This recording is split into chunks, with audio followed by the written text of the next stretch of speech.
Pensa Brasil, com Rodrigo Aidar. Grande Aidar. Olha só, a gente vê uma discussão interessante que está acontecendo na Comissão de Constituição e Justiça da Câmara dos Deputados, tratando sobre alguma forma de enquadrar o Supremo Tribunal Federal, isso de um lado.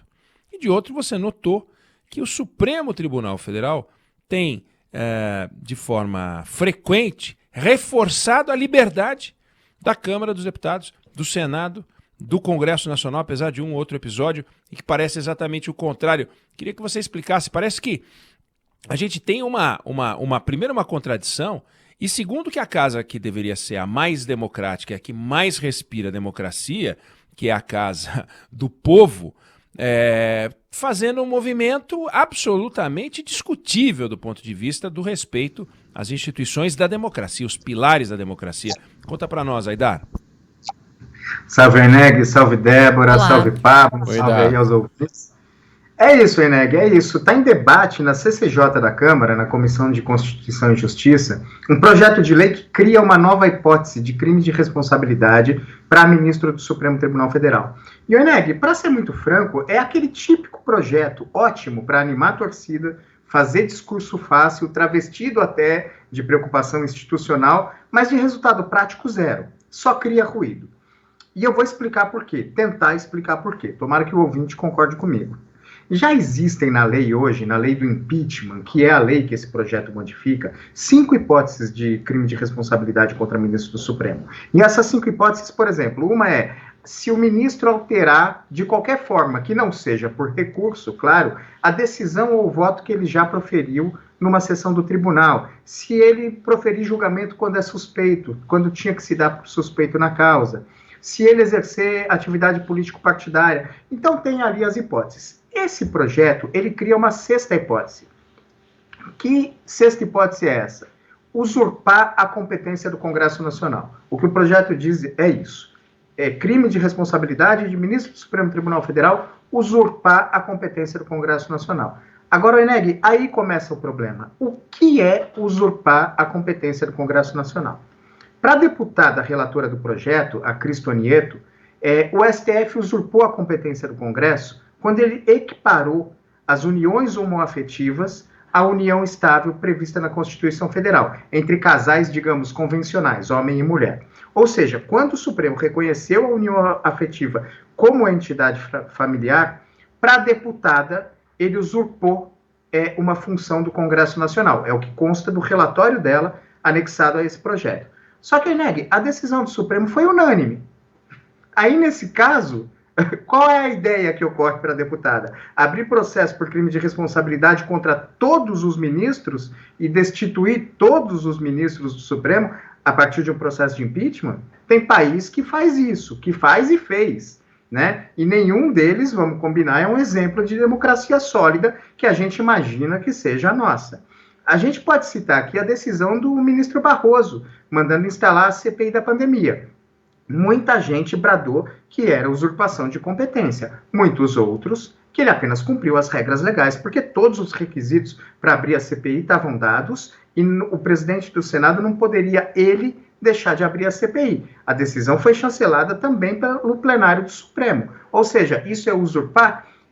Esse tipo, usurpar a competência do Congresso Nacional, é muito aberto. E é daqueles, exatamente por isso, Eneg, ele serve para fazer barulho, mas mesmo se aprovado, o efeito prático disso é zero. Por quê? O que é usurpar a função do Congresso para mim, não é para você. E é muito discutível.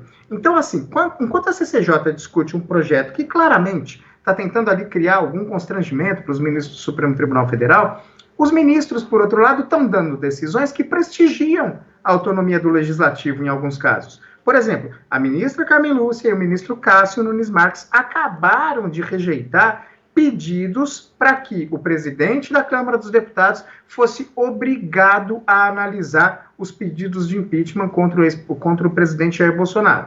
Eles pediram informações, mas eles rejeitaram a liminar. Houve recurso, eles pediram informações à Câmara, E o presidente Arthur Lira, inclusive, acho que no processo que está com a ministra Carmen Lúcia, já prestou informações. E ele disse que o próprio Supremo reconhece que o exame de admissibilidade, o exame de, como se fala, conveniência e oportunidade política, é do presidente da Câmara, então o Supremo não se mete nisso.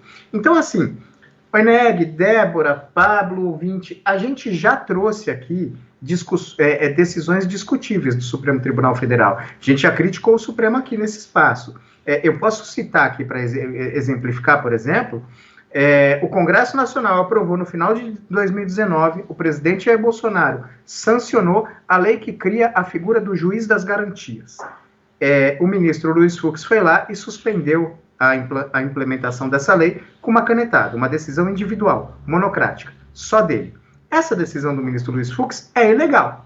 Um ministro, com uma canetada, fazer valer sua vontade sobre 513 deputados, 81 senadores e o presidente da República, é ilegal. E quem disse que é ilegal não sou eu, Eneg.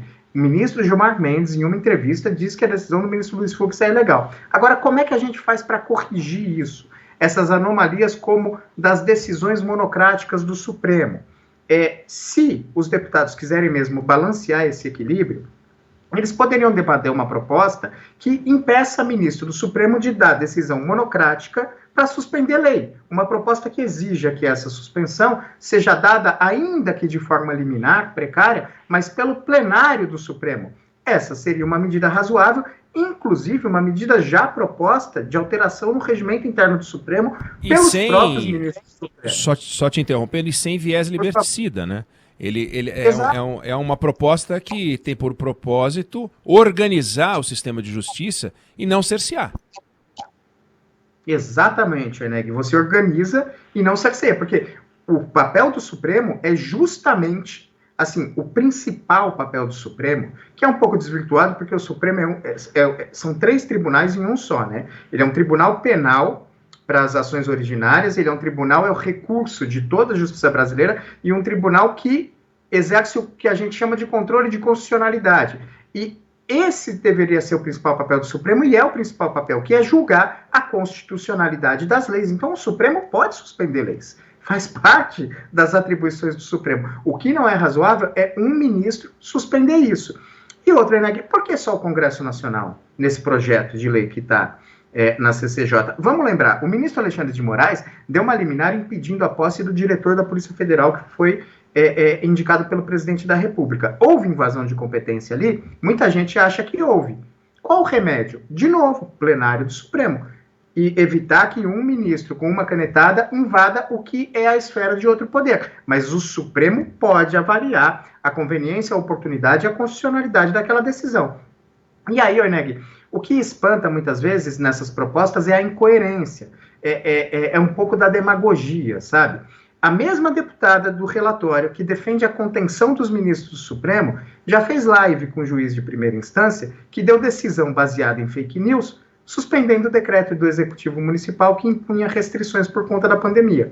Então, assim, o ativismo judicial é bom quando eu concordo com ele, só que ele é ruim quando eu discordo dele. É isso, esse tipo de coisa que a gente precisa evitar, e que esse projeto, que, de novo, travestido de um belo discurso de preocupação institucional, tem efeito prático zero, porque, assim, o que é usurpação da competência do Congresso Nacional, para mim é uma coisa, para você é outra, para a Débora vai ser outra, para o Pablo outra, e é uma coisa, um tipo muito aberto, muito discutível.